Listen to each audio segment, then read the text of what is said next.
विकास जी थोड़ा सीधे हो जाओ। विकास जी थोड़ा भाई पीछे हो जाओ, थोड़ा सा और पीछे होगा फिर तो बाहर ही आ जाऊंगा फील्ड से। अब ठीक है। विक्रांत भाई थोड़ा पीछे करो। ठीक है भाई। विकास भाई का सीधा आ रहा है, मैं नीचे भी हो सकता हूँ। अब ठीक है। रिकॉर्डिंग में लगा पीछे भाई थोड़ा पीछे करो। विकास भाई थोड़ा सा आपका मुंह। ठीक है भाई। हाँ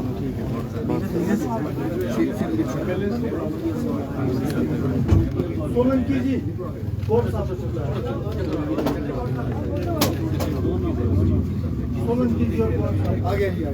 जी सर आपकी शुरुआत। आप सबको पता है कि Himachal Pradesh subordinate selection board जो था उसको निलंबित किया गया था। हमीरपुर में इस चयन योग में जो भर्तियां हो रही थी उस पर धांधली पाई गई थी और उसको हमने जब निलंबित किया उसके बाद उसकी इंक्वायरी हमने एक IAS ऑफिसर अभिषेक जैन जो सेक्रेटरी एजुकेशन थे उनको सौंपी, जो डिपार्टमेंटल के द्वारा इंक्वायरी की जानी थी। और हमारे विजिलेंस में जो IG है उनको हमने ये इंक्वायरी सौंपी। मुझे बड़े दुख के साथ कहना पड़ रहा है कि जो कर्मचारी चयन योग था हमीरपुर में, उसमें पिछले 3 साल से इस पेपर लीक के मामले हो रहे थे। पेपर बिक रहा था और पेपर बिकने के साथ कुछ लोगों को ही पेपर बेचा जाता था और ये पेपर बेचने का धंधा पिछले 3 साल से चल रहा था। और जो अभी पेपर हुए हैं उनके विषय में भी शिकायतें प्राप्त हुई। हिमाचल प्रदेश सरकार के सभी अधिकारी और इंक्वायरी टीम ने तथ्यों को पाया। इस आधार पर आज जब सुबह फाइल मेरे पास आई उस पर हमने ये फैसला किया है कि हिमाचल प्रदेश कर्मचारी चयन आयोग जो कि निलंबित किया गया था उसको भंग कर दिया गया है, उसकी कार्यप्रणाली को खत्म कर दिया गया है। और जब तक उसमें जो एग्जामिनेशन हुए जिनके परिणाम नहीं निकले हैं और जिनके परिणाम निकले हैं जो भी और भविष्य में एग्जामिनेशन होनी है, कईयों को रोल नंबर चले गए हैं और जिनका रिजल्ट निकल गया है, उन सारे मामलों को Himachal Pradesh public service commission जो यहाँ HS का टेस्ट लेता है उसमें स्थानांतरित तुरंत प्रभाव से कर दिया गया है। यानी कि जिनके रिजल्ट निकल गए हैं उसके आगे के डॉक्यूमेंटेशन जो चेक होने हैं वो अब Himachal Pradesh public service commission करेगा और जिनके जो अगले एग्जाम्स होने हैं उनको भी Himachal Pradesh public service commission करेगा।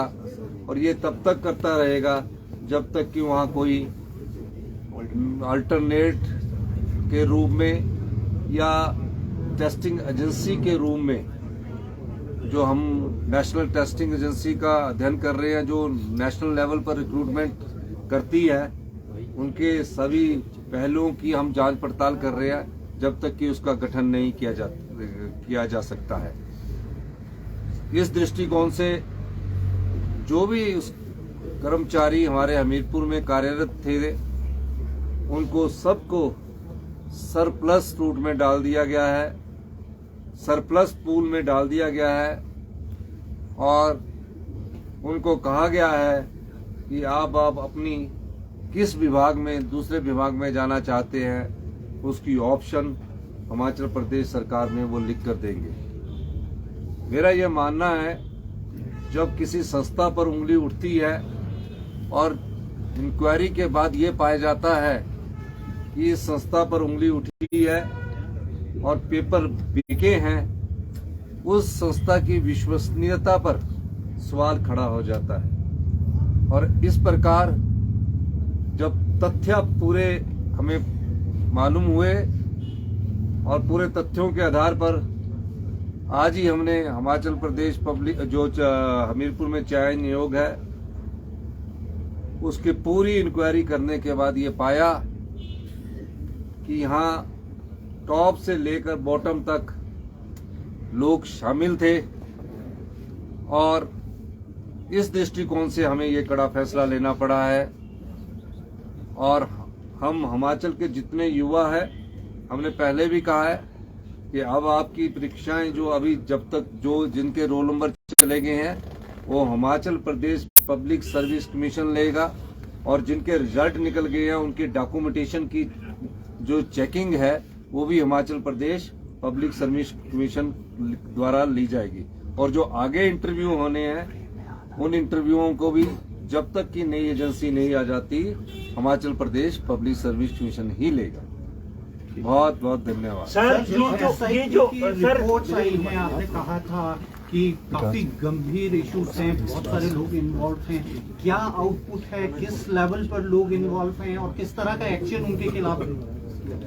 देखिए, डिपार्टमेंटल इंक्वायरी भी हो गई है और दूसरी इंक्वायरी भी टाइम बाउंड मैनर्स में आ गई है। जो भी लोग इन्वॉल्व है उनके खिलाफ इंक्वायरी चल रही है, कुछ को अरेस्ट कर लिया गया है और उसके बाद हमने ये पाया कि हमें क्या फैसला करना है। युवाओं के साथ धोखा ना हो। जो भी चाय नियोग होता है जिसमें युवा हमारे नौकरी के लिए बैठते, सरकारी नौकरी के लिए बैठते हैं, गरीब माँ बाप के बेटे का एक इच्छा होती है कि वो सरकारी नौकरी लगे। जब उसके मन में ये भावना आती है कि मेरे पढ़ने लिखने के बावजूद भी, मेरिटोरियस होने के बावजूद भी चयन नियोग से पेपर लीक होते थे, पेपर बिकते थे, ये सारी रिपोर्ट आने के बाद हमने इस कर्मचारी चयन नियोग को भंग करने का फैसला किया है। इसका अस्तित्व अब नहीं रहेगा। मैं ये भी बताना चाहता हूं उनके खिलाफ इंक्वायरी के आज ही हमने जो इन्वेस्टिगेशन हमारे पास एक फाइल आती है उसके भी ऑर्डर कर दिए गए। दिल्ली से जो कर्मचारी लगे हैं क्या उनकी भी जांच की जाएगी? जिस तरह से अपने नहीं, उसमें कुछ एक कर्मचारियों का हमने वेरिफिकेशन चल रही है। नेक्स्ट लिस्ट में जो अगर बाई चांस कोई नौकरी लग गया है उस दृष्टिकोण से अगला फैसला किया जाए। सर कोई पॉलिटिकल इंटरफेरेंस थी इसमें कोई किसी तरह? देखिए, अभी जो पहली रिपोर्ट आई है उसमें तो हमें, क्योंकि आगे आने वाले समय में हमारे प्रदेश में काफी रोजगार के अवसर निकल रहे हैं, कई विभागों की नौकरियां निकल रही है, उस दृष्टिकोण से हमने सोचा कि अभी तो पहले इस कर्मचारी चयन नियोग को भंग कर दिया जाए। युवा साथी इस भ्रमजाल में रहे कि हमारे आने वाले समय में जो एग्जाम होंगे वो किसके कौन करवाएगा, कैसे न करवाएगा। पहले तो इस दृष्टिकोण से कार्य किया जा रहा है और कई चीजें सामने आई है जो मैं आपको डिस्क्लोज नहीं कर सकता। वो इंक्वायरी का मैटर है और हमने एक्शन लेने के लिए जो हमारे विजिलेंस के अधिकारी हैं उनको कह दिया है। सर कोर्ट में भी चार्जशीट करने का प्रोसेस क्या आज मुझे लगता है कि एक फर्स्ट चार्जशीट हो जाएगी और उसके साथ ही सप्लीमेंट्री चार्जशीट भी फैल होगी। सर ये वित्त मंत्री ने यूनियन मिनिस्टर सीतारमण ने साफ इंटरव्यू में कहा है कि मेरा आज का सवाल इसी से संबंधित है क्योंकि ये युवाओं के भविष्य से जुड़ा हुआ फैसला था और हमारी सरकार को बने में अभी सिर्फ 2 महीने हुए। हमने उस पेपर का पर्दाफाश किया जो युवाओं के साथ धोखा करते थी, उन लोगों का पर्दाफाश किया जो पेपर बेचते थे। कुछ पेपर कुछ लोगों को बेचकर उनको सरकारी रोजगार देने की प्रयास करते थे और युवाओं के साथ, हिमाचल प्रदेश के युवाओं के साथ धोखा होता था। 2 महीने में हमारी सरकार ने पहले उसको निलंबित किया, आज उसको भंग कर दिया और उसके बाद अब हमारे पर और दायित्व बन जाता है कि जो हमारे रोजगार के अवसर, काफी सारे रोजगार के अवसर एजुकेशन में निकल रहे हैं और डिपार्टमेंट्स में निकल रहे हैं, उनके अगले एग्जाम हम पब्लिक सर्विस कमीशन के तहत करवाएंगे जब तक कि कोई नई एजेंसी आने वाले समय में उन एग्जाम को करवाने के लिए बन नहीं जाता। सर लेकिन दिल्ली और छत्तीसगढ़ जा रहे हैं सर आप, दिल्ली और छत्तीसगढ़ जा रहे हैं सर आप। धन्यवाद, बहुत बहुत। नहीं सर, एनपीएस का जो मुद्दा है, क्योंकि थैंक यू